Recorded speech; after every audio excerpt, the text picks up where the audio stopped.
అందరికీ నమస్కారం. అతి నిక్కచ్చిగా ఉంటున్నారా? జాగ్రత్త. మీ వ్యక్తిత్వమే మీకు శాపంగా మారవచ్చు.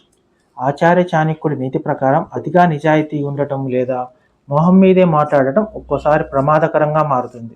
అడవిలో తిన్నగా ఉన్న చెట్లనే మొదట నరుకుతారని, వంకరగా ఉన్నవి సురక్షితంగా ఉంటాయని చాణక్యుడు వివరించారు. అలాగే సమాజంలో అతి నిక్కచ్చిగా ఉండే వారిని బలహీనులుగా భావించి, స్వార్థపరులు వారిని తమ ప్రయోజనాల కోసం వాడుకుంటారు.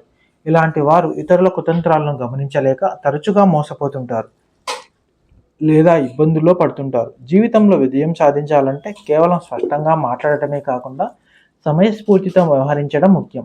ఎక్కడ మౌనంగా ఉండాలో, ఎప్పుడు స్పందించాలో తెలుసుకోవడమే నిజమైన తెలివితేటలని చాణక్య నీతి చెబుతోంది. ఎదుటివారి ఉద్దేశాలను అర్థం చేసుకుంటూ మన హద్దులను కాపాడుకుంటూ ఉండటం వల్ల అనవసరమైన నష్టాల నుండి బయటపడవచ్చు.